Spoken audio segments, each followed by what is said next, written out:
my next guest is so important. I have had the opportunity to interview Zach Bush. I've also seen him speak many times as we've shared stages before. Zach is a renowned multidisciplinary physician of internal medicine, endocrinology, hospice care. His education has highlighted the need for a radical departure from chemical farming and pharmacy, and his ongoing efforts are providing a path for consumers, farmers, and mega industries to work together for a healthy future for people and planet. If you care about your health, the health of your children, the health of your grandparents, and future generations, if you care about this earth, if you want to know what's going on, then I hope you will take the time to listen to every moment of this interview, because I believe this is a discussion that leads us into our future, that brings light where there has been darkness, and as that powerful emotional statement by the nurse we just saw said, solutions. There are solutions ahead. I believe a great world is ahead. I hope you enjoyed this incredible interview with Zach Bush. Hey, Zach, I want to thank you for joining me and taking some time out of your day.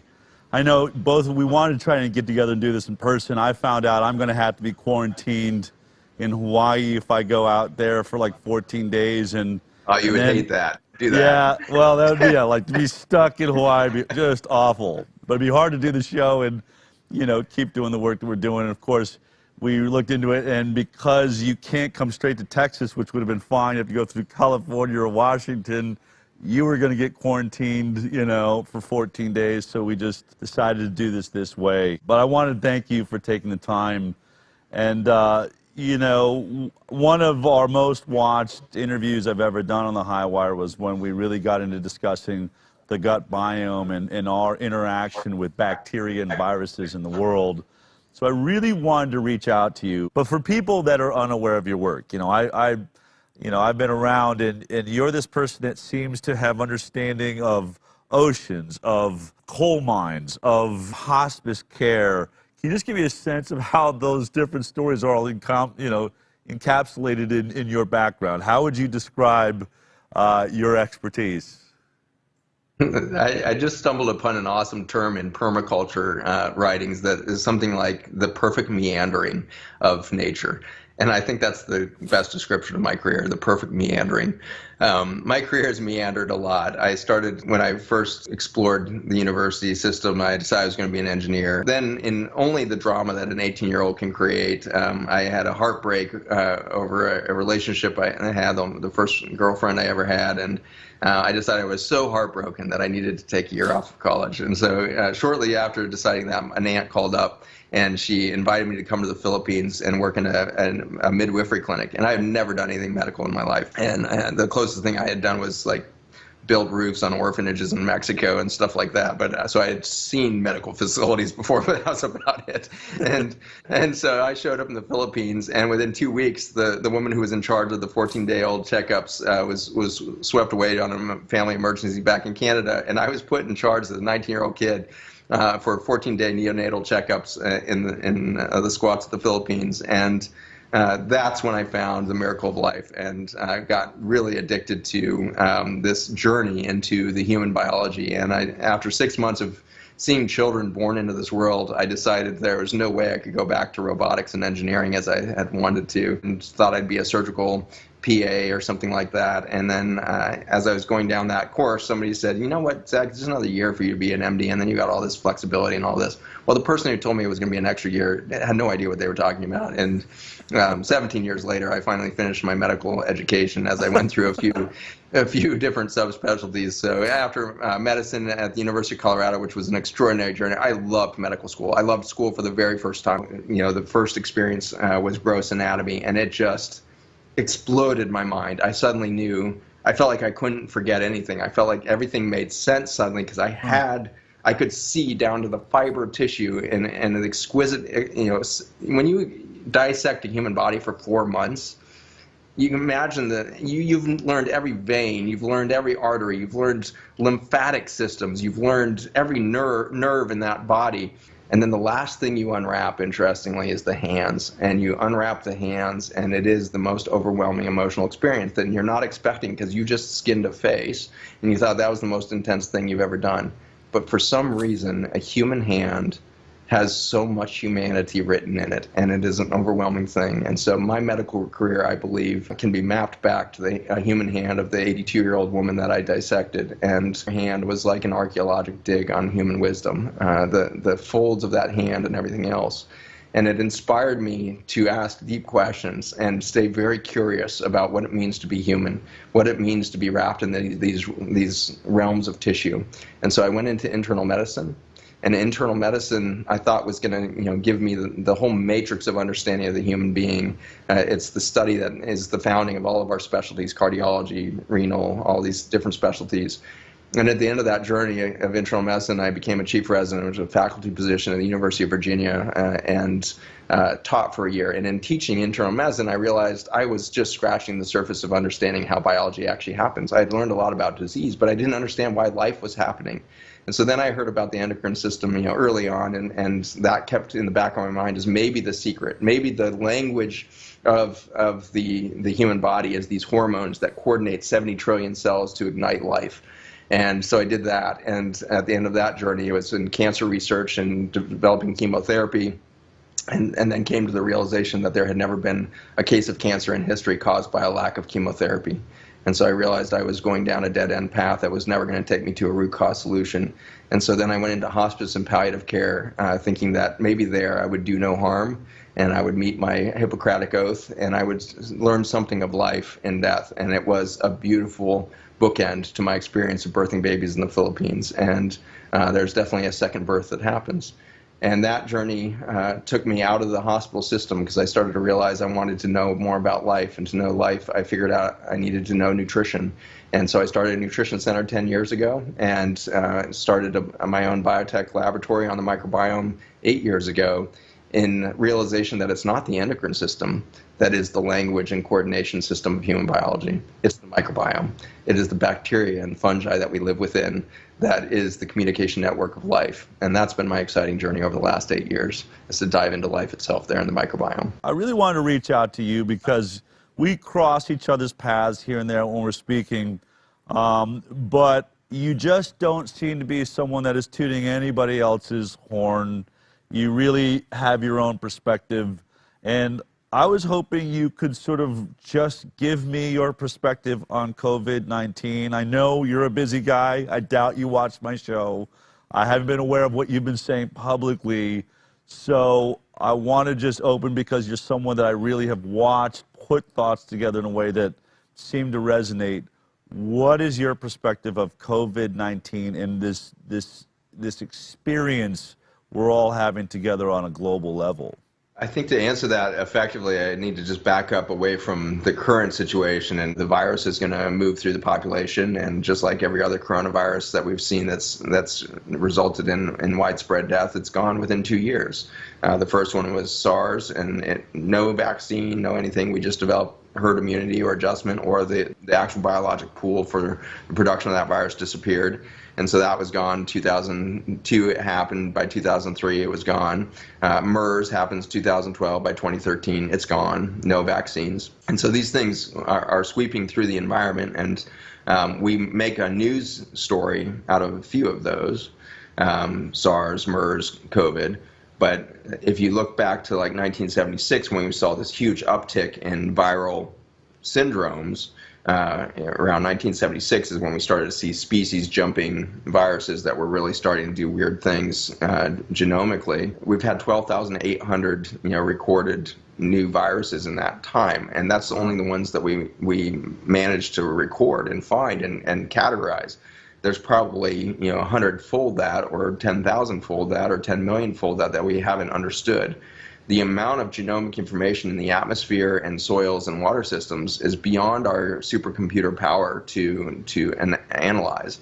And so when somebody comes along and says there's a new virus, my first thought is, how the hell do you think that's new? Like, what is the data that you're basing that on? Have you screened the genomics of the viruses on the planet before? And the answer is absolutely you can't. There's 10 to the 31 viruses in the air.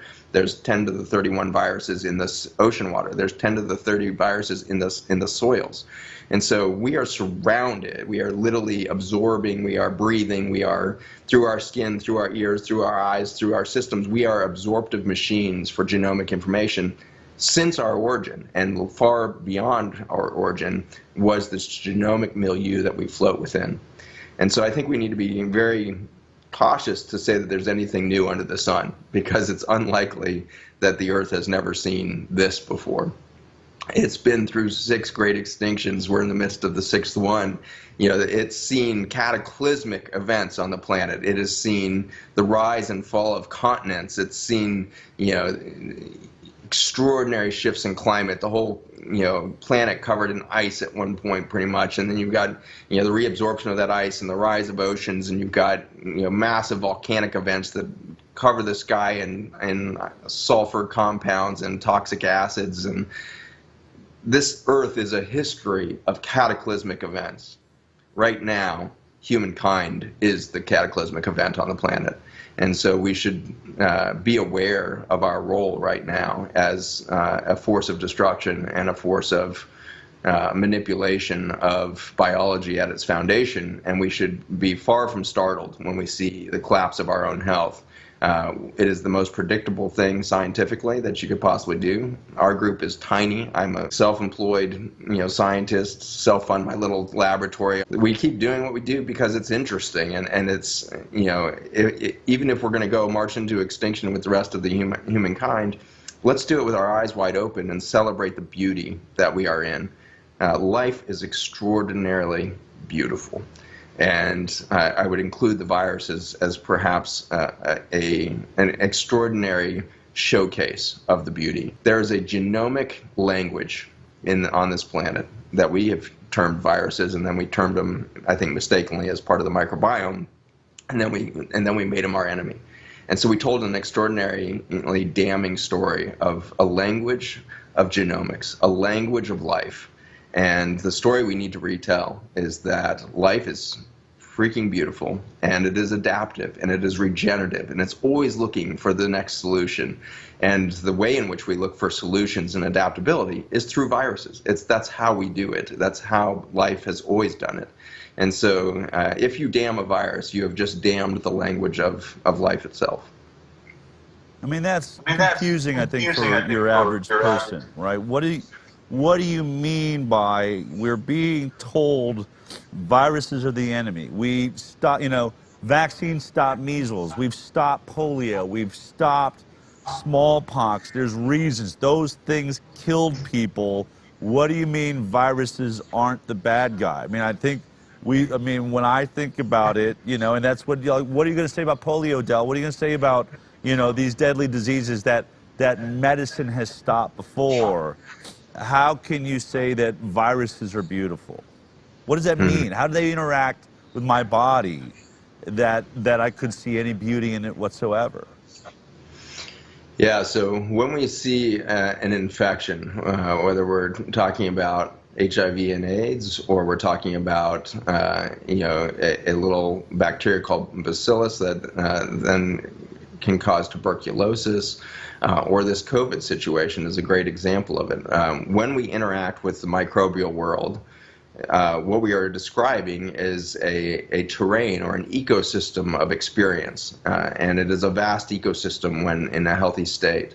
And that ecosystem is always adapting and adjusting to stressors. When we see a microbe become endemic in an area, and polio is a great example of this, HIV is a great example of this now, where we have endemic areas where the virus is simply in the environment at such a level that it's very likely that we're going to see manifestations of, you know, adaptation of the humans in that environment are going to absorb that microbe. And so some of those people living in endemic polio areas will manifest a disease that we call polio. But many, many people outside of that small population that are getting sick are being exposed to that polio through their water systems and the like. And so these have been natural elements within it, within the environment. HIV looks to be, you know, extremely underdiagnosed.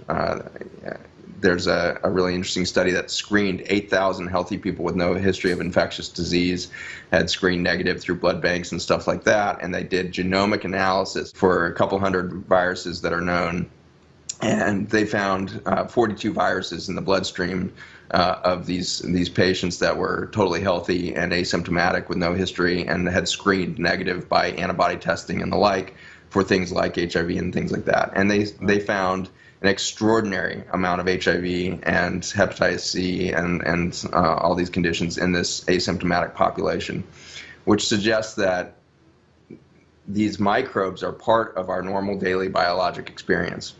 Occasionally, we will find a syndrome of immune deficiency, which is not a human experience. We can go into what is the human immune system in a minute, but what's happening is there's an imbalance that can suddenly happen where all of these microbes, and there's so many in the human body. You're at 30,000 species of bacteria, and who knows how many of the 5 million species of fungi, and who knows how many of the 300,000 species of parasites. We have done such a poor job of really understanding what the healthy terrain of the human body does. But looking at the hunter-gatherers in Africa right now with the American Gut Project with Jeff Leach, you can see that the American is now walking around with about 10% of the microbiome of the gut that we should have. And so we're 90% deficient. When you become 90% deficient in the ecosystem, you're going to get weeds. And the weeds come in and will overgrow an area, just like they do in your backyard. If you go and rototill your backyard, destroy the balanced ecosystem of a meadow, you're going to immediately get weeds that come in that weren't there, when the biodiversity was there. They weren't evident, but they were there because their seeds were in the environment enough that as soon as there was an opportunity for them to come into their niche, they would do that. But we need to, look to the farmers here who are doing regenerative agriculture to find out that the weeds are never the problem. The weeds are the symptom of the collapse of biodiversity. And I would say that same thing for polio, for HIV, for any of these infections is when the biodiversity is there, we can reach a homeostatic state where the hundreds of thousands of species of grasses and plant life in a jungle maintain an eco-balance, and there's no opportunity for disequilibrium or unbalance or dis-ease in that environment. If you go through and dump a bunch of Agent Orange into that environment, or its close cousin Roundup or glyphosate, and you destroy that jungle, then you're going to see a very unbalanced system and the weeds come up. But the weeds are not the problem. In fact, they are part of the solution, amazingly.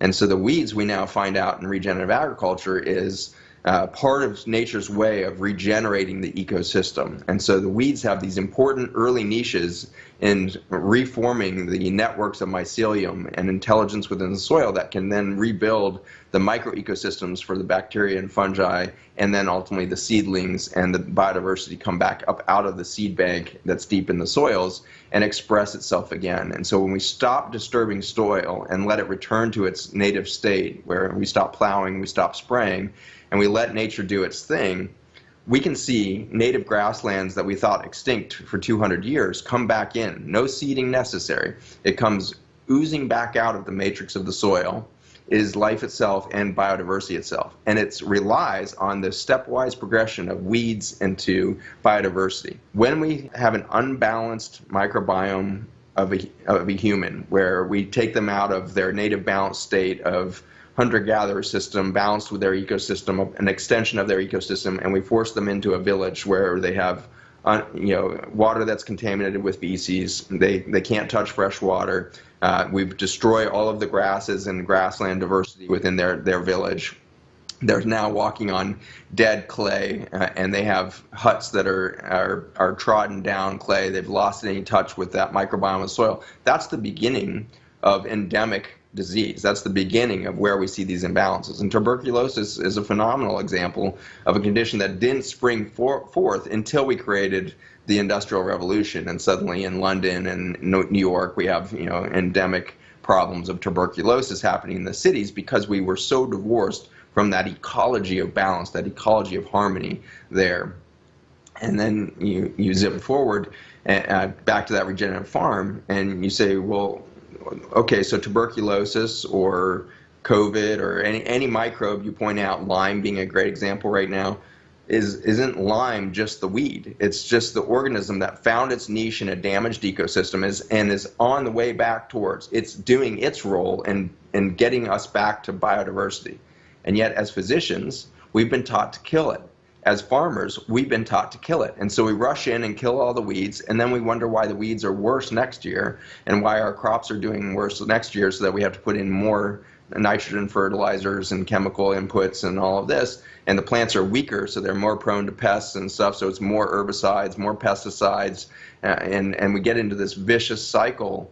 And then we wonder why our children have gone from 1.2% of chronic disease to by most recent Medicaid screens, 52% of children with a chronic disorder or disease.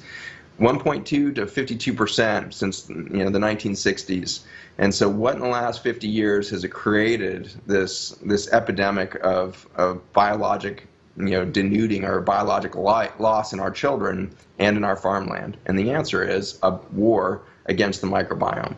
And so when we see the emergence of something like COVID or something like HIV, we can be confident that the HIV wasn't the problem. It was our lack of intelligence at the soil level of our bodies or in our gardens or in our farm fields.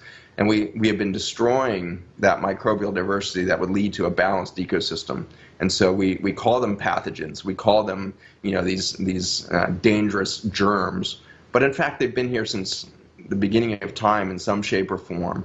And this whole concept of militarizing things, all that, humans can't even touch the speed of biodiversity, the biodiversification of the viruses. They are so fast in replication, and they are so fast to shift their genomics. We can't keep up with that. There's no laboratory in the world that can do it as fast as nature does it. Nature is an adaptive, beautiful machine. Well, I mean, that would lead me to my next question, right? There's a real, I mean, it's really coming up now in the media. There's questions on, was this created in a lab in Wuhan or in a lab in North Carolina and moved to Wuhan? Is it an escape? Is it a bioweapon? Is this a man-made? I've heard scientists say that they are, they're replicating and evolving these viruses for, scientific research. There's questions on whether it should be being done. Gain of function is this thing we're hearing a lot about now, creating these gain of function viruses. I heard a scientist yesterday in a piece say they're using these gain of function and they're evolving these pathogens, at 8 million times the speed that nature would do it. And it seems like you just told me the exact opposite. What's your perspective? Is this man-made potentially? And is that why it's maybe more deadly or not? Where are you at with that conversation? Well, all the public health statistics, from the CDC's website on respiratory death is probably the best place to go. Like, do we really have a pandemic going on right now? And what we can say with great confidence from the CDC's own data there is that this has been a very mild respiratory death season. It's one of the more mild ones in the last 7 years. And so where we ran into severe problems by respiratory death was 2017, and that was from influenza. It was a bad influenza strain that went through the world. We had 7% mortality. The CDC announced a 7% mortality in January of 2017 and said this is going to be a catastrophic flu season. And it was. Like, you can see respiratory death just shoot up that year, well above baseline seasonal changes that we see. And that was across the board of pneumonia and other pathogens in addition to influenza. But influenza accounted for the huge spike. We did not see that spike happen this year. There was no spike of respiratory deaths beyond our baseline seasonal changes that we see. And so every year there's pathogens that cycle through that will lead to the end point of pneumonia and respiratory death. And we don't discover what it is. We don't genomically take the effort or have the laboratory intelligence to go find that thing.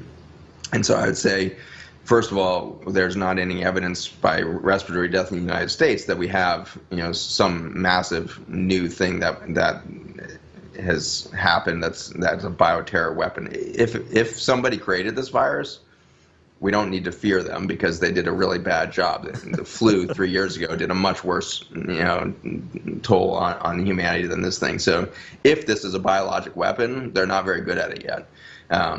Did it kill some people? Maybe. People certainly died with COVID in their bloodstream, but like I said, if you look at the genomics of the bloodstream of 8,000 healthy people, you'll find 42 common viruses, including HIV, to be relatively common in that population. So when we go and test the bloodstream and say there's PCR evidence of DNA of COVID in your bloodstream, all we've said is that this is part of the garden. COVID is now part of your terrain. Is that COVID responsible for the downstream syndrome? It's impossible by our own assessment, because when Harvard analyzes death from COVID, what they find out is it's actually air pollution that predicts better than any other thing in the environment. Better than the presence of the virus, your prediction of death is how many micrograms of air pollution, smaller than 2.5 nanometers, is in your air that you're breathing. That's what you're going to die from. And so, and it's so powerful that it's every 1 micron. It turns out that a year ago, I was at Sun Valley Wellness Festival, and I showed everybody where the next pandemic was going to happen, right out of central China. And I showed the spraying map of Roundup in China and said, it's going to come right here because that's where we're putting the most pressure on biology.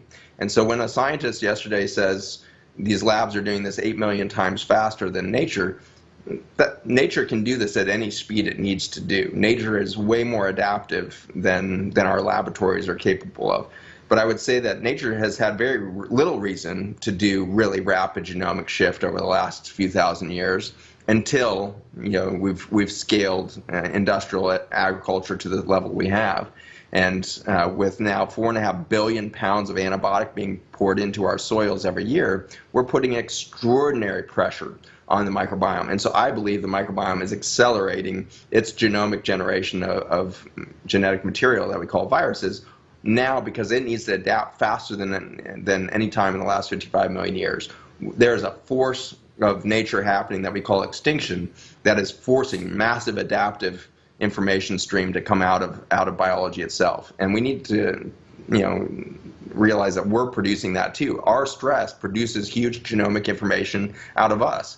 Do we call that viruses? No, we call that exosomes, and there's different ways we kind of categorize those things, but really it's just lexicon. Biology that's under stress expresses new genomic information, and we do that by the second.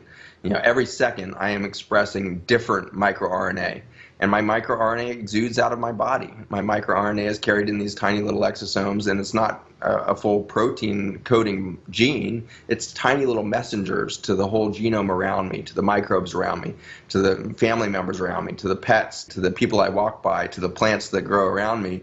I'm expressing genomic information out there as to what my stress level is. And so every organism on the planet is generating this. Now imagine 7 billion humans expressing genomic information. Now imagine 1.4 quadrillion bacteria on your body expressing genomic information. At least 50%, or 30 to 50%, depending on which system you're in, of the viruses that are coming into the environment are being made by bacteria. We call them bacteriophage. And so bacteria are making this genetic information. The human cells are making this genetic information. If we're not making genetic information that's an exosome of a virus type thing, then we're making these microRNA signaling devices. We are literally exuding this. Now, how can a lab say they can do it 8 million times faster than that host of complexity? They simply, I would just argue that all day long. That's physically impossible for a lab to do this faster. Can they do it in one strand of DNA faster? Sure. But they have to bet that what they're doing there is going to then interact with the environment in some intelligent fashion. Let's think about a pile of pig stool. This is my favorite kind of mental exercise. One of our highest uses of antibiotics right now is in pigs in the protein production meat industry. And the stool of pigs is now considered a hazardous waste. You can't, it's illegal to transport it across state lines. So in North Carolina, where we have the largest swine facilities in the country, with Smithfield and the like down there, they have literal lakes of pig stool. They build levees to contain these hundreds of millions of gallons of pig stool that they can't transport. They can't put it in the ground either because it's a hazardous waste. So all they're allowed to do is contain it in these massive swamp pools of pig stool. In that pig stool, you've got, somewhere around, 10 to the 15 viruses per spoonful. And so 10 to the 15 is, there's a lot of zeros after the one there. So you have this massive viral, transcription factory of hundreds of millions of gallons of stool full of bacteria, bacteriophage, and all of this virus-generating machinery. In a lake full of stool like that, you've got a factory, a viral factory, a genomic shifting factory of quadrillions and quadrillions and quadrillions of cells that are generating new viruses, checking, misspelling them, creating genomic shift. Then a new protein gets adapted, and now you have a new virus or a new viral genetic makeup, and then you shift that again through misspelling. And so the speed at which the pig stool is doing this is ultimately at this staggering figure and this staggering rate of capacity. And so I would very much love to sit with any government official or laboratory expert and really challenge them to bet on, is your laboratory really better than a pile of pig shit? And I just think we're going to find over and over again that it's better. You can't compete with nature in its adaptability. We think we're doing all this genetic modification, and so we think we're really clever because we genetically modified one gene into corn or soybean or this or that. Are you kidding me? 50% of the human genome is virus. We were made by viruses. 10% of our genome, at least, is from retroviruses like HIV. We were built by the machinery of the virome. And so don't tell me you figured out one gene and now you're at the co-creative capacity of Mother Nature. We're scratching the surface of what genomic modification really looks like. And nature does it at a speed and without a capitalistic determination behind it. And so when you add a money-making schema to genetic modification, now you've changed nature again. Nature does this without an ethos. Nature's whole goal is biodiversity and sustaining life. The planet is proof again and again that it wants biodiversity and it wants to do life for as long as time exists. We have put ourselves against that nature that has proclaimed itself the champion of biodiversity and life on Earth, and we are destroying that. So take me now with all of that. We've covered how we're here, viruses make us up. We've got, great lakes of pig feces. Take me to COVID-19 then. You said a little while back that you predicted over a year ago somewhere in central China, I guess you're meaning, Hubei province, somewhere in that area, that would be a virus now, or that something, the next pandemic would come from there. So many people are saying it's just too ironic that we have a level 4 lab there. In your mind, what would be your best theory for what happened in the middle of China? Is that where this comes from? And what is it about COVID-19 compared to other viruses that we've looked at before? So, the science on COVID is rapidly emerging, but, to say that we know anything about it is erroneous, which is why I am so frustrated with the government and with the regulatory groups in medicine like the CDC and the NIH and Johns Hopkins University now getting in on this. Now, we have universities that are declaring knowledge of how many people have died from COVID. That is scientifically impossible that they can say this many people died of COVID. We have a lot of people that are dying of bizarre respiratory conditions all the time. There seems to be a syndrome that is familiar with COVID, and that syndrome harkens back to another coronavirus of 2001, 2002 with SARS. And the description of SARS is so incredible in the literature. When you read the initial scientific studies coming out of 2002, 2003 around SARS, it literally says the patients turn blue and then have to wait until their lungs eventually fill with fluid and then they die. The course of events there is very important. They first turn blue before their lungs have fluid in them. And so there's not a respiratory failure that leads this thing. And then eventually with fluid in their lungs, they develop pneumonia and die. This is exactly what's happening with this COVID strain. So another coronavirus presenting with hypoxia, which is a loss of oxygen in tissue. So the patients are presenting blue and with these remarkably low numbers of oxygen in the bloodstream. And yet a lot of them look pretty comfortable. They're not breathing fast. They're not, in any distress. And so the doctors are freaking out, trying to figure out, why is this patient sitting here talking to me with an oxygen level this low, blue in the face, and going into multi-organ failure? Liver is the number one thing when they screened. There was a nice article that showed what is the initial laboratories of 5,000 patients presenting with COVID like symptoms in New York. Of those 5,000 patients, the vast majority didn't even have fever. The average temperature was 37 degrees Celsius, which is normal body temperature. And so they don't have fever, they don't have any signs of respiratory distress, and yet they have bump in liver enzymes. That's the only laboratory finding that seems to be consistent. Their white blood cells aren't elevated as if they have a virus. They don't have shift in triglycerides, suggesting some inflammatory event. And so there's nothing in that article I'm pouring through and like, show me the evidence that this person is having a viral infection. Show me the evidence that there's some signs in the immune system or otherwise that there's a virus at foot. Instead, they're dying of hypoxia. They have loss of oxygen at the tissue level, and their tissue is being starved of oxygen. And it turns out when you have a hypoxic injury, loss of oxygen in the lung, you get something called ground glass reaction. You get fluid that starts to accumulate in the lung because of that hypoxic injury, a lack of oxygen. In the vascular system, you start to get dysfunction of the endothelium, where you can no longer make vasodilatory effects, and you start to lose the mechanics of venous supply and venous drainage and all of this, and that leads to stasis, which you can get blood clots from stasis and all this. And so the whole body, from liver to bloodstream to your other organs, are showing signs, including the lungs, of a loss of oxygen. This looks as if you suddenly put this person on the top of Mount Everest and took them from sea level to Mount Everest in 5 minutes, and that's what the patient suddenly looks like. So that happened in 2002, and it's happening again. So what is going on there? If there's no signs of a viral infection, what is going on, and why are we finding COVID in some of these bloodstreams? And so what seems to be happening, whether we're looking at SARS, MERS, or this, is a constellation of events that are happening in the bloodstream to induce a high-altitude-like injury or hypoxic injury to the whole system. And then eventually, if we don't fix that problem, they're going to fill their lungs with fluid because we didn't reverse the hypoxic thing. And if you put them on a respiratory machine, you actually just made the situation worse, because forced oxygen is very noxious. High-pressure oxygen is very noxious to the tissue of the lungs. If you push oxygen in and the bloodstream still can't bind it, you haven't fixed the hypoxemic event.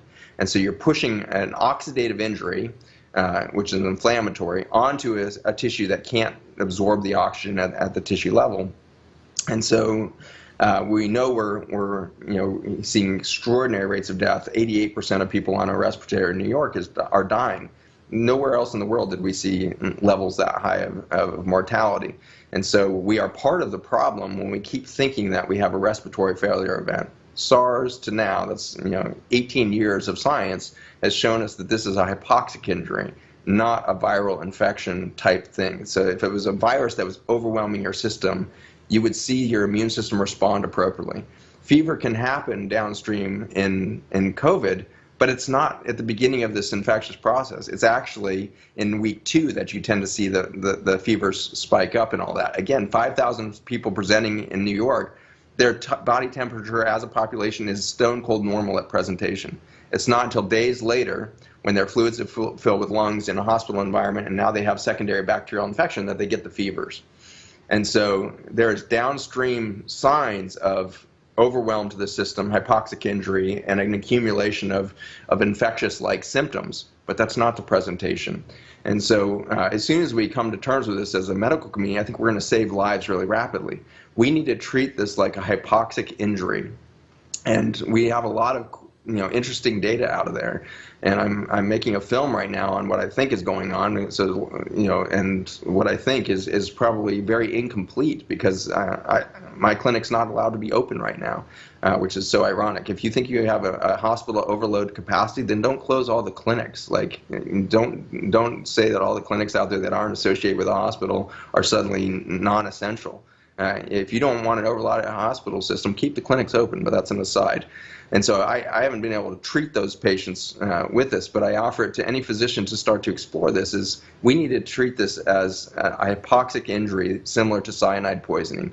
And so we need to start to put in the pieces to change the shape of the hemoglobin, which we can do. We know how to treat cyanide poisoning. Cyanide poisoning happens to present exactly like COVID syndrome, which is non-febrile, blue patient with signs of liver failure and hypoxemic injury to the organs, developing later into respiratory death. And so we have a very well established treatment plan for cyanide poisoning, and it's 3 quick injections of a cyanide kit, and you're using things like sodium nitrate in there to change the shape of hemoglobin so that it can bind through methemoglobin the oxygen again. And so we have an FDA-approved mechanism of treating cyanide. We should turn that kind of mindset to that. Now, am I right? Is that going to fix the problem? It may be more complicated than that, but until we start treating the hemoglobin as an initial injury, we're never going to solve the downstream infections that are happening, because people aren't dying of COVID again. They're dying of secondary pneumonias that are bacterial in nature downstream, and some of them are dying of hypoxic organ failure, but they're not dying of a virus per se. You don't see any of the signs in those 5,000 patients. All right, but the virus is causing that problem, right? I mean, in some ways, isn't it semantics to say that, well, the virus isn't causing a fever like the way a virus would, but it is, in fact, causing this hemoglobin problem, this inability to carry oxygen correctly, something that was pointed out by the MD in New York, Kyle Seidel, who came forward and said, this seems like my patients are at 30,000 feet. So on one hand, you would say, oh, it's not a virus, people shouldn't be afraid, but there are people that this virus is causing this hypoxic issue, is it not? It's participating in it for sure. I think it's we haven't proven that yet, but I think there's a distinct possibility that the virus is participating in the unmasking of this hemoglobin shift. And when I say unmasking, it can't be causing it directly, else everybody who got exposed to the virus would be having a hypoxic injury. But very few people who get exposed to the virus and mount an antibody response and all of the typical things you would expect actually presented with blue organ failure. Very few percent. And so the protein, there's a new protein, we're told, and we'll figure, this needs to be proven out still, but we're told there's a new RNA strand, that codes for a new protein that is different than SARS and MERS. Okay, great. But something in SARS and MERS did the same thing. And so there's been something stable in these coronaviruses that is unmasking in a small percentage of patients this hemoglobin type effect. So then should we say, well, it's the virus causing it? Well, if it was the virus causing it, again, everybody who was exposed would have that. So what is the virus doing? The virus seems to be unmasking toxicity of our environment. And there's something really poetic about that. The people that are dying from this are, by and large, in areas where there's high agricultural residues of Roundup and high residues of small particulate air pollution, smaller than 2.5 microns. And so Northern Italy, New York City, Seattle, Louisiana, those are all the highest areas in Europe and the United States of those two phenomenon, agricultural toxicity coupled with air pollution and small particulate matter. In China, that happens to be Wuhan and that whole Hubei province. Hubei province has the highest Roundup and kind of destruction of the soils, and then Beijing and south of Beijing has the highest concentrations of the air particulate. And Hubei is toxic. We're talking about levels of micron particulate that are 40-fold that seen in New York. And so massive toxicity in the air pollution in Hubei. And so in that air pollution, we know it carries many things, including cyanide. And so cyanide, we know, is a part of normal air pollution. In fact, a really nice Earth Justice paper got released just months before this whole pandemic story unfolded. There was a Earth Justice mandate for kind of a class action lawsuit demand on the EPA for not accounting and not doing anything about the rising levels of cyanide in many of the U.S. cities. And We were above, safe thresholds of cyanide over and over again, and there was nothing being done. And so Earth Justice recognized that, and then months later, we see people dying of something that looks like cyanide poisoning. And so that what I think is interesting is the possibility that nature, in a toxic stew of dying soils in a glyphosate Roundup intense farming area of China, has unmasked the relationship of cyanide to hemoglobin. And is this an adaptive event happening as nature has exuded this? If this is a military operation, again, they are mimicking something that happened in 2001 too, and so it's not new. They've recreated, and it looks to have a much lower death toll than SARS did. SARS, we seem to have a death toll maybe around 8%, 10%. It's hard to know because we didn't really do good universal screening. May have been a lot of asymptomatic people with SARS too, but certainly this time around, I think we see a much lower mortality rate. It's down in that 0.1 to 0.3% range, probably something like that. The most recent Stanford study looking at Santa Clara as an entire city population is coming in around 0.1%, something like that. So, right. So we're somewhere around normal flu and mortality. So if it's new, if it's military, their agenda is not to kill people maybe, and they don't know what they're playing with. So is there a virus? Yes. What is it doing? It seems to be unmasking the toxicity of our environment that we've created. And the virus itself is not enough to cause the death. We have to have the perfect storm of air pollution. And every 1 micron increase has a 20-fold increase of death by that Harvard study. Every 1 micron of air pollution. And when I tell you there's 40-fold increases in that micron density in Hubei, the chances of having an epidemic of hypoxemic injury in there is catastrophically high. You're in the hundreds of fold increased risk of death by living in that environment.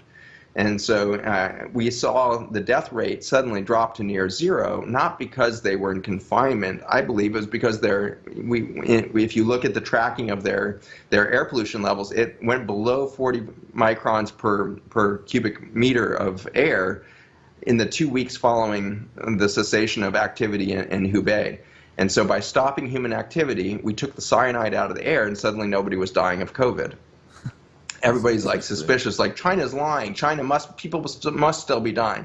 And I love it that the United States always thinks that China's lying, always thinks that Russia's lying. Like that's our default mechanism. Like, who do we think we're not lying? Like, who in the media do you trust right now? Like, who Nobody. do you think's not lying here? Like, and suddenly it's China that's lying? United States of America, if you keep, having this superiority complex over the Chinese, you are a fool, because we have hospitals that can't even figure out how to get masks on their doctors and nurses because they don't know how to produce a mask because China produces it for us.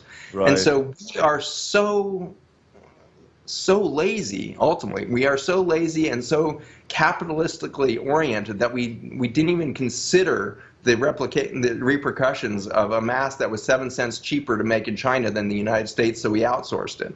And so we are not ingenious when it comes to knowing threat, knowing security. We are reactive, and we are pissed off at the world, and we're fear, and we blame China, and we blame this and that. We have nobody to blame but ourselves for our inability to be prepared, for our lack of forward prospective preparation for something like this. We have really dismal track record for truth and justice in this country over the last 20, 30 years. It's really eroded, and so we need to look at the fact that we are a collapsing empire. And this COVID thing is a massive distraction to the fact that we have massive economic instability in this country that is mainly being driven, I believe, by a $3.7 trillion healthcare industry that can't keep up with the rate of chronic disease development. So let me ask you this. So let me just, we look at China, we look at America. America now has this skyrocketing death rate. I think it's going to get very interesting. We know that many of those numbers are bloated. Everybody that's got, as you said, is testing positive COVID, with COVID, is dying from COVID. I think you're going to see them retracting back those numbers as it starts making Anthony Fauci look bad. It's going to make Andrew Cuomo look bad. It's going to make Deborah Birx look bad. And I think you're going to see them realizing they've made a tragic mistake by trying to bolster what appears to be a fear to get America to respond correctly. They're now going to say, wait a minute, we look like we've handled this worse than everyone else in the world. But specifically, I want to talk about the lockdown because a lot of studies now coming out show that China was already past its peak before they locked down, that it was probably ineffective. I think if you're going to point to a country that locked down pretty early, it would be America. I think we stopped travel earlier than most. We moved in this lockdown, and yet the former head has come out and said, we haven't seen the kind of declines that we were expecting to see at this point. We haven't, like, the death rate's the same. It's continuing. We're not curbing it, and now we're going to open up. So my question to you is, do lockdowns work? Or did they work for COVID-19? Do they work at all? It seems like we were earlier than anyone else, and we have this, look, there's two ways to look at it, right? It's still an infinitesimal death rate, really, if you really strip down what is actually a COVID-19 death. Italy said that 12% of the people they claimed were COVID-19, really only 12% died from COVID, as far as they could tell. The other, 80-something percent, 88% died of other complications from the illnesses they had previously. I think our numbers would be about the same. But does a lockdown, you study viruses, you study bacteria, the biome, can we stop the biome in its natural proliferation by locking ourselves down, I guess, is ultimately the question.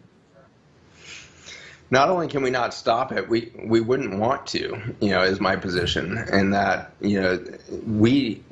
the adaptation speed of the planet is determined by airflow on this planet. And so genomic information didn't wait for humans to show up. Viruses have been transiting our globe since long before humans showed up. In fact, without that virus, parade of genetic information mixing with the milieu of life and informing the milieu of life over billions of years, we would not have even shown up.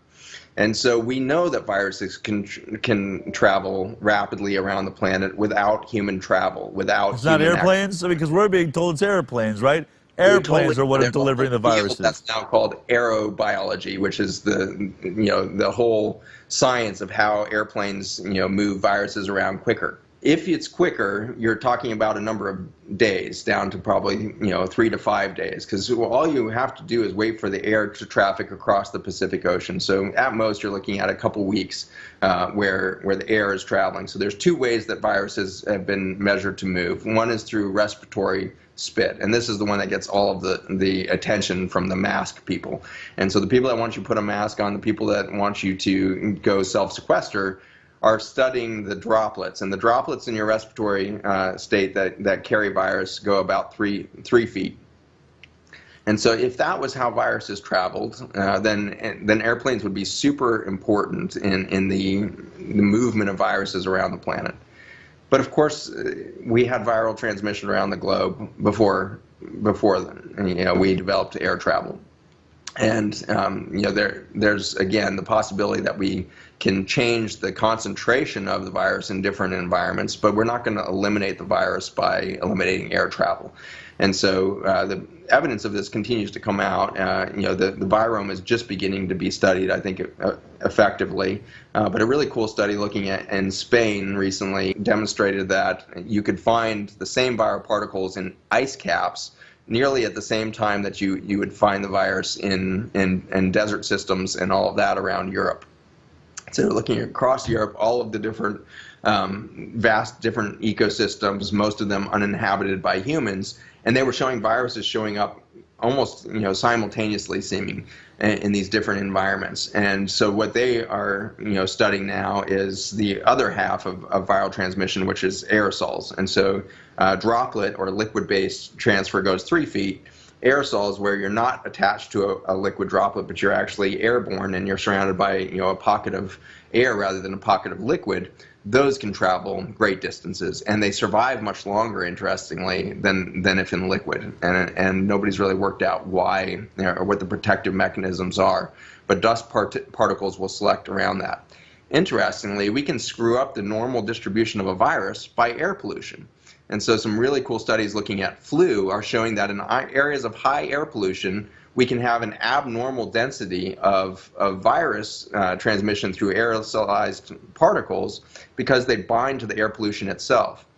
And so again, I would argue that we will completely cease any future coronavirus, pandemic if as soon as we see a strain come out, we instantly stop traffic and everybody has to go to bicycles, skateboards, roller skates, and the rest and carry on their life normally.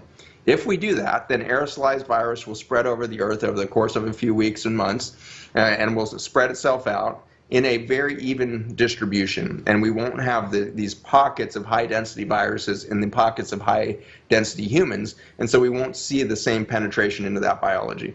In addition, we won't see the cyanide poisoning and the air pollution poisoning that increases the risk of death from many of these respiratory viruses. And so a very simple approach would be every fall we should adopt the technique of we're going to be a public transit only community, and so every October, November, when our vitamin D levels start dropping and we lose the intelligence of the soil, reabsorption of carbon substrates, the amount of carbon in the atmosphere is near zero by October. All of the greenery of spring, summer, and fall have sucked in all of the CO2 and methane, where there's maybe a substrate of 3% or 4% of our total carbon left over at the end of that time.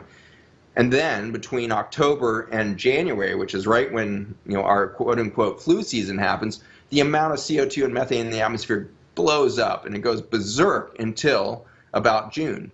And so the reason why we see flu season correlates perfectly with carbon in the atmosphere due to natural soil cycles, and we call that flu season. I don't think there's any proof at all that flu is causing this perfect seasonal change, because the virus doesn't care what season is. The virus can be made by any human cell, any time of year, all of the time. What seems to change its activity is the amount of CO2, methane, and other carbon substrates that we create through our transportation and other mechanisms, and then we create flu season. We create a syndrome of respiratory death and dis-ease that is actually a natural cycle of the quiescence of the microbiome of the soils not participating in that same respiratory cycle. And so the respiratory system of the whole planet, including humans, starts to fail in that quiet state, and death happens. And that happens in nature in a massive way. We call that fall and winter. And in that death, we reabsorb nutrients into the soil and we get ready for an explosive new cycle of life. We need to come to terms with this is the viral phenomenon. The viral genome is expressing itself constantly, and when it is in a microbial diversity, when it is in this ecosystem of friendly, biodiversity, there is no death and disease. And then as the seasons carry on, we see death and disease accumulate. If we shift to bicycles and non-carbon emitting transportation in the fall, I think we will see a marked reduction in death from what we call flu season. The virus will still be present. We won't die from it. You're one of these guys that has a lot of different investigations go on, but you actually also work in hospice care, is my understanding. You work with the elderly. We're being told around the world by scientists that really predominantly these health issues you've described very well and different reasons they may be caused, but not only is pollution part of it, but it's predominantly affecting people over the age of 65 with other comorbidities. I ask myself, 20 years ago, would we have just called these deaths old age? In some ways, are we just putting a mic, like defining something? Like people talk about this. We've never looked at flu like this. We've never test kitted, millions of people to see who actually got the flu. There's been a large, a large amount of science is just assumptions. Now we're, drilling down at it. You have scientists around the world, virologists, mathematicians, all saying, if we had done this with the flu, we could have made you panicked over the last, 20 years. We could show you this death rate every time and make it specific to an illness and freak everybody out. The media is a giant part of this. But specifically, because, you have worked with the care of elderly, I'm sure they're very concerned. What is it? What is the message there? Should we be afraid of dying as we get older? I have a mother-in-law who I am worried about in New York. I think New York's handling this in a terrible way. I think that you don't want to end up in a New York hospital. They're going to vent you, it seems. They're still stuck on that crazy approach, but I want her to feel safe. What is it that, those that are over the age of 65 what should we know about this? And specifically to that really small group that experience a much higher, rate of an acute reaction? These are great questions. So age is interesting, and if you look at the average age of death and this current pandemic as we track it, northern Italy is 6 to 8 years older than southern Italy, and it's one of the oldest countries in the world. Its average age is around 49 years of age. The United States and China are about 36 years of age. So we're 13 years younger as a population. And so when you see the United States having the highest death toll from this thing anywhere else in the world now, you need to ask, what is going on with the United States? Why is the United States apparently older biologically than it is chronologically? Why is China at the same average age, or many European countries similar age to our country? Why are we dying more? And the answer is pretty obvious. When you rank in chronic disease or health outcomes, everything from neonatal death all the way to end of life things, the United States ranks 35th in the world by the most friendly measurements from the government. Watchdog organizations think that we might rank closer to 46th or something in the world. But we're somewhere between 35th and 49th in the world. So we're at the tail end of all modern societies. We're at the very bottom of bottom of the list. So if you look at the top economies and industrialized nations, we're dead last of health outcomes.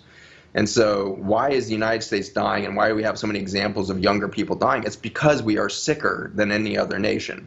And so specific to this COVID, it turns out that we know that the coronavirus, both the common cold as well as these more severe versions of it in SARS, MERS, and COVID, binds to a receptor in the lung that's called ACE2. And so this ACE2 receptor is expressed naturally on our lung surfaces. As we age, ACE2 can go up, especially if there's respiratory disease. So COPD, for example, has very high ACE2 expression along the surface. We have lots of channels in. And COPD is one of the only lung conditions that puts you at increased risk of death from this. All the rest of them are vascular, right? It's cardiovascular, renal disease, coronary disease, and cerebral vascular disease. These can end diabetes and the like. If you look at those comorbidities that people are dying from and their relationship to this ACE2 receptor, it gets pretty interesting, because ACE2 goes up naturally in lung tissue from damage from emphysema type things with COPD, but not in cardiovascular disease until you add 2 drugs. And so when you add a statin drug, suddenly the whole system upregulates ACE2 receptors. When you add an ACE inhibitor, which is our leading #1 recommendation from all medical societies, if you have diabetes, heart disease, or chronic kidney disease, the first drug you're supposed to be on, and you can get sued for malpractice if you don't have a patient on one of these drugs, is an ACE inhibitor. If they don't tolerate an ACE inhibitor, the most common side effect of ACE inhibitors is cough, because you've upregulated the ACE2 in their lungs, and now they're reacting to their environment abnormally. So if they develop an ACE inhibitor cough, which means you've changed the balance of their reactivity to their environment, then you need to put them on an ARB, which is an angiotensin receptor blocker, which again upregulates ACE2 receptors. And so ACE inhibitors and ARBs are now seen to be a major risk factor for death from COVID. Why? Because it upregulates the ACE2 receptor. And so the United States is the most medicalized system. So yes, we have high chronic disease rates. And in response to those chronic diseases, we put on medications that we know are putting you at risk of dying from coronavirus. So if we had a true public health organization that was really concerned about the next few months of death from a coronavirus that just got discovered over in Wuhan province, the very first thing we should have done is announce doctors, you need to transition all your patients who are on ACE inhibitors over to a calcium channel blocker or some other form of blood pressure control, or hey, maybe put them on a healthy diet. But regardless, take them off the ACE inhibitor. If we had done that, we would have saved thousands of lives. Take them off the statin. There's the absolute risk of dying from a heart attack by taking somebody off a statin is near zero for a 3-month, 6-month period. And so take them off of their statin, put them on a healthy plant-based diet so their cholesterol doesn't go up, and then take them off their ACE inhibitor. If we had done that, we would have completely changed the death toll in the United States. We knew that these drugs increase ACE2, and we knew, based on SARS, MERS, and the common cold corona, that it binds the ACE2 receptor. If we had done that, we would have saved thousands of lives all over the country, not to mention all over the world. And then we should have stopped influenza vaccination, because an extraordinary study came out in 2017 showing that if we vaccinate for flu, your risk of getting coronavirus the following year goes up. And this is not just corona, but 6 other common respiratory viruses, their risk goes up. And this is commonly seen. This is a well-described scientific phenomenon, that if you get exposed to the real influenza, you develop what's called kind of this transverse immunity, where you get immunity to bugs that aren't even represented in influenza. You get this immune system intelligence, and you will now become resistant to other bugs. If you don't get flu and you're exposed to an abnormal protein within that flu virus, and so you have to mount a weird antibody to that, so you can't get your normal herd type or kind of immune system response to the environment, then you get increased risk of this. So what we should have done is, if we really believed that this thing was 10 times more deadly than flu, actually they said at the beginning it was 100 times more deadly than flu. Right. If they really believed that, then in December they should have frozen all influenza vaccines. Said no more influenza vaccines, come off your ACE inhibitor and your ARB and your statin drug. Don't get influenza vaccine. We're going to cruise through this season because we have a new strain. We didn't do any of those things. We know that science. NIH knows that science. CDC knows that science. We did not make public health moves to protect the community from coronavirus. Why? I think we kind of knew. Well, I knew right away, just because I have a calculator. Anybody with a calculator, as soon as the first cruise ship stopped in Oakland, we knew everything we needed to know about this virus. That nobody died on that ship. For 14 days, they were quarantined on that ship. It has a 5-day infectious period. You will develop symptoms in 5 days if you're going to develop symptoms at all. And so we should have seen high amounts of blue people and liver failure and all of that on that ship, because it was the worst population you could possibly isolate, because they had an average age over 70 on that ship, and there were children running around. So you've got children, which are the best microbiome swappers outside of dogs. Dogs are definitely our best, but kids are this awesome gift that they're so good at microbial communication. And so you got kids running around the ship. You've got old people. They're sequestered, and they didn't sequester. They didn't quarantine those patients away from each other in those initial couple of weeks. And so it should have been massive death toll on that ship, and yet nobody was even critically. I think 1 or 2 people came off critically ill. The rest of the 3,700 people weren't even. There was only 100 or so that were showing symptoms at the end of the 14 days. A few people weeks later died, and we said they died of coronavirus. Coronavirus was definitely in their experience. It was present. May have contributed in some way, unmasking toxicity of their statin drugs and their ACE inhibitors and their flu vaccine that they got. But ultimately, we knew that the death toll on that ship was low enough that if we extrapolate over the United States, we would see somewhere around a death toll of 0.1%, maybe 0.3% at worst. And we know that flu can, in 2017 was causing a 7% mortality rate. So we knew at the beginning that this was not going to be some massively fatal thing unless we managed it wrong, and we did. Instead of learning from the past, we treated this like this was a vicious virus, and every death that happened got blamed on corona instead of our mindset. Our mindset of physicians that this is respiratory failure and I need to put this patient on a respiratory, that mindset was killing people. We weren't responding to the real things below our fingertips, because as physicians, frankly, we have been brainwashed away from using our eyes, our nose, our fingers, and our sensory system to look at a patient. We don't believe anything until it comes through a serologic laboratory study or an MRI machine.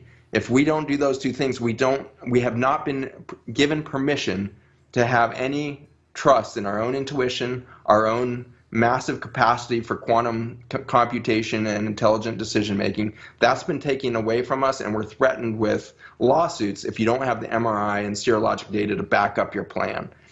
We can't move. We are paralyzed as a medical system, paralyzed by the fear of doing the wrong thing, doing something outside of the current paradigm. And so for that, we are losing our patients. And so next winter, all of the physicians answering, knowing what you know, what are you going to do next fall? Are you going to vaccinate your patient? Because we know there's probably one more season where we'll see COVID in the environment. It takes 2 years for these coronaviruses to leave. By the way, know that this will be gone. Again, I said it earlier in the show, but it's very important, America, world. This virus will be gone by next summer. And when they come out with a vaccine next year, they're going to say that the vaccine eliminated the virus. That is physiologically impossible. That is scientifically impossible. And it has never happened with the previous coronaviruses that have circulated. So let us not be this easily duped, okay? Right. Another show, we can talk about whether I believe in vaccines or not. I think that there is an intelligent way we could go about understanding vaccines in the future.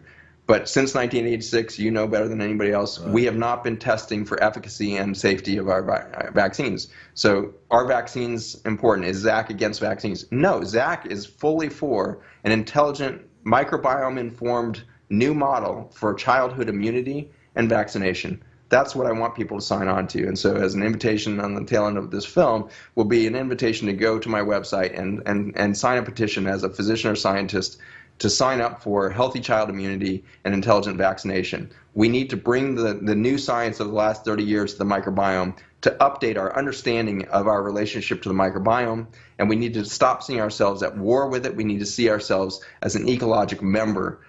We are a member within this microbial community. We are an ecosystem in and of ourselves, and we need to now advance the science of vaccination to understanding that exquisite role of microbes in our genome, microbes in our immune system responsiveness, microbes in our capacity to adapt and resist cancer and the chronic diseases that are truly threatening life on Earth. Just as we sort of finish this up, we've talked about all of what the virus does. What about the damage? I mean, you also work with elderly. We're locking elderly away. They're not being visited by their families. People are dying all by themselves in hospitals.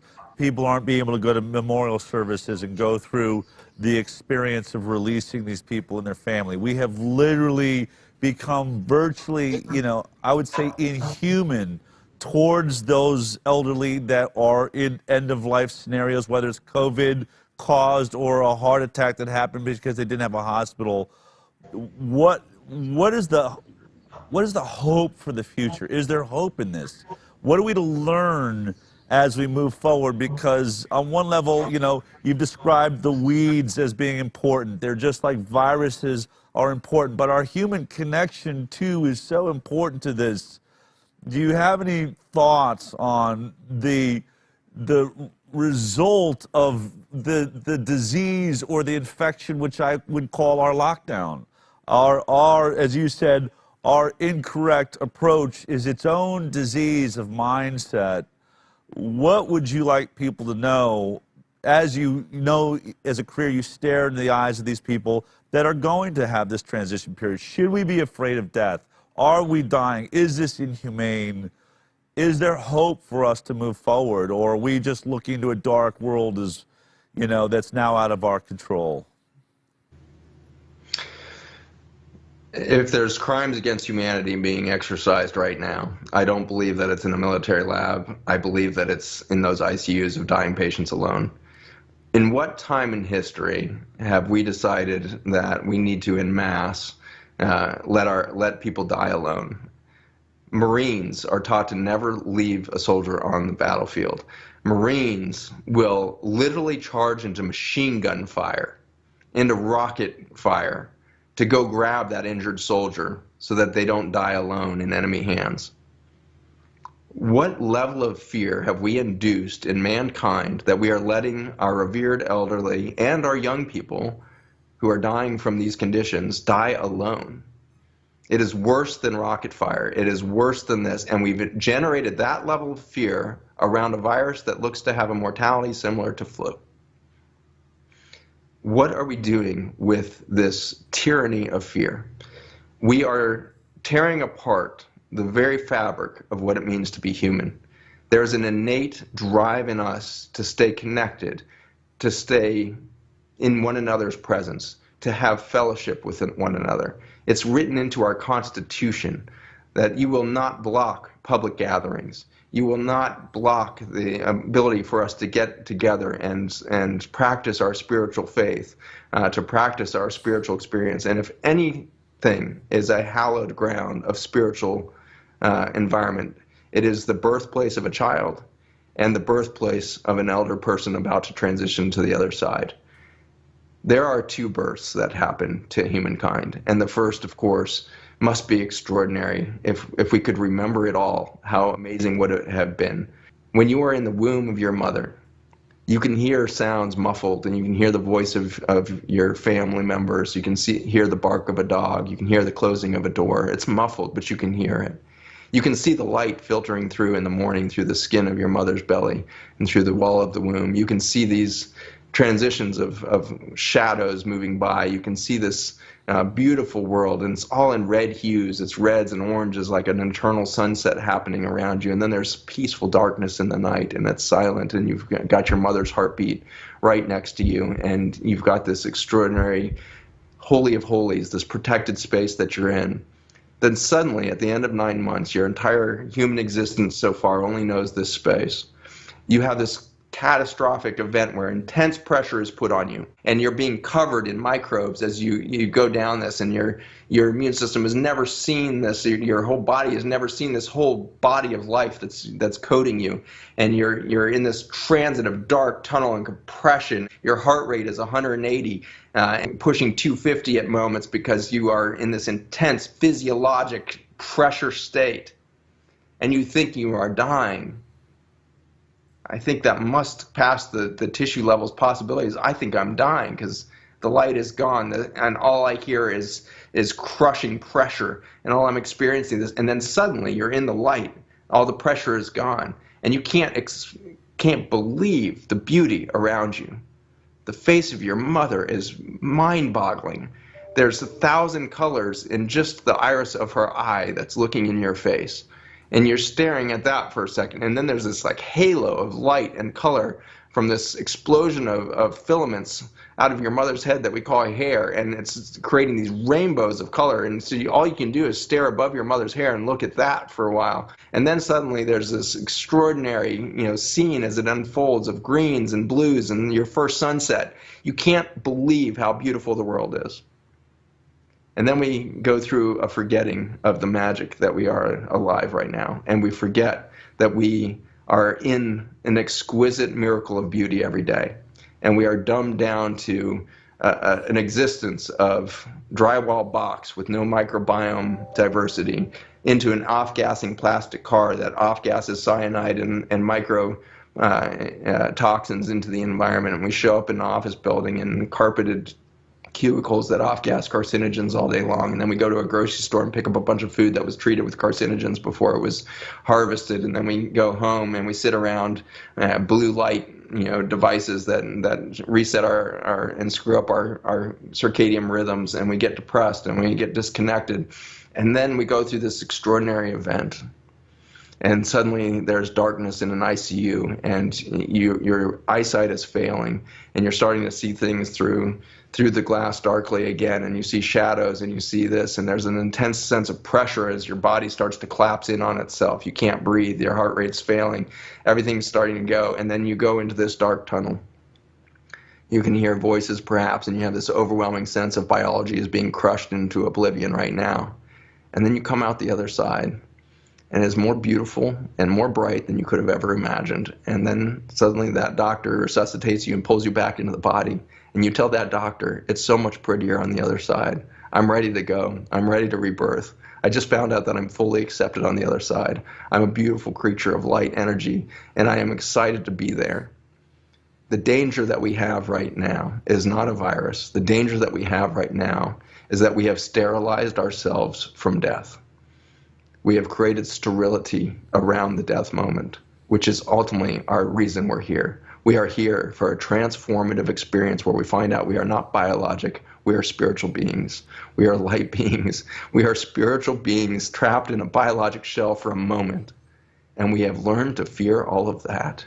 And for that, we are missing the beauty of life. We are missing the beauty of the face of our lovers, of the face of our children. We are missing the beauty of one another. And we are letting each other die alone out of fear of some genetic material that floats through the air and has since the beginning of time. We have the wrong story going on. And it is not a conspiracy theory. It is not some government laboratory. It is the human emotion of fear. And we are afraid of our own death, which is our rebirth.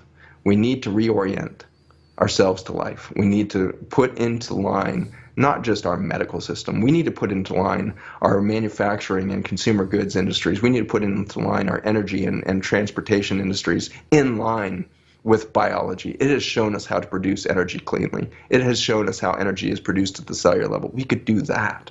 We could put all of it back in line. And first and foremost, we need to celebrate life and stop fearing death. And we will act much differently towards each other. We don't need a revolution. We need an evolution. We need to evolve past our fear. And we need to find love. And love is not a thing. It's not something to be grabbed. It is an experience.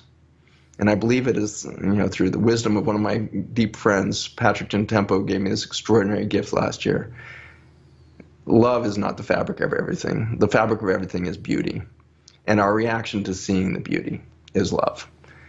If you feel unloved, if you feel like you don't know what it means to love yourself or your loved one who is dying right now, then stop trying to generate the human emotion of love and start witnessing the beauty, and then you will experience the love. We need to see the beauty of the virome. We need to see the beauty of the microbiome. We need to see the beauty of a human breath. We need to see the beauty of a planet that can breathe when given the opportunity. We need to see the beauty of human touch, a hug. When we go back to a normal, I hope it's not the old normal. We need to find a new normal in these coming weeks. When they say you can go back to your normal activities, do not go back to your normal activities. Act much differently. See the beauty everywhere. Engage with the beauty, most of all in your fellow humanity. And let's love each other in the experience of each other's beauty to realize a much different future. Thank you, Zach. I think I want to leave it there. I think that is our message moving forward. We must not go back to normal. You're right. We are far more spectacular than being normal. Thank you for taking the time, Zach. Take care. Thank you all. If you like that clip, then be sure to check out our live broadcast of The High Wire every Thursday morning at 11 a.m. Pacific Time. You can watch it on Facebook, YouTube, iTunes, and Twitter. We'll see you there.